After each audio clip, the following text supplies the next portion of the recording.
There, my name is Dr. Marissa May, and in this video, we're going to look at solving a system of 3 equations using the elimination method.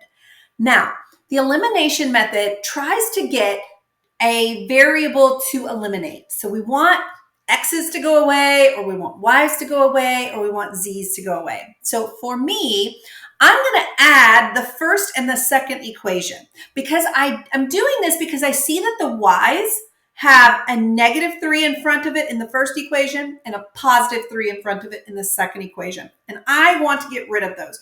So if I add these 2 equations together, I want you to see that I'm adding x plus 2x. That gives me 3x.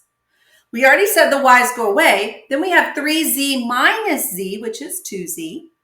Then I have -4 plus 15, which is 11. You'll see that equation, I'm calling it equation 4, just so we can reference it later on in the problem. Next, let's add the second and the third equations. Notice again, one of them has a +3y, the next one has a -3y. So let's add 2x plus 4x will give me 6x. Those y's are going away. -z plus -z would give me -2z.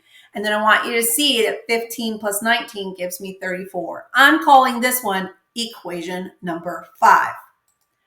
Now we're going to take equation 4 and add it to equation 5.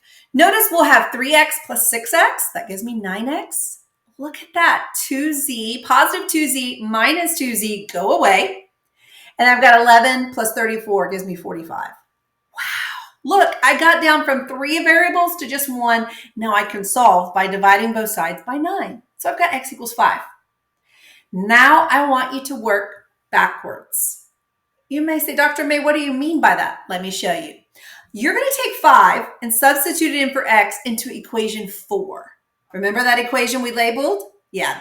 We're going to take that 3x plus 2z equals 11. I'm going to substitute 5 in for x. So 3 times 5 gives me 15. 15 plus 2z equals 11. Now is an equation that only has 1 variable, so I'm able to go ahead and solve it. I'm going to subtract 15 from both sides, and then I divide by 2 so that I get z equals -2. Friends, look what we have. Now we have x and we have z. Which variable are we missing now? Exactly, we're missing y. So we're going to take 5 and sub it in for x, and -2 and sub it in for z. And you can do it in the first, second, or third equation, but I'm going to do it in the first. So I'll take that first equation, make our substitutions, and look, I have a 2-step equation, right, that I can solve. So I'm going to add 1 to both sides, then divide by -3. Now I have y equals 1. Now watch how we have to write our solution. Normally, remember you do an ordered pair, right? When you do this, you have 3 values, so you're going to do an ordered triplet. Be sure you're doing them in alphabetical order. So it's x, then y, then z. And so our solution is 5, 1, -2.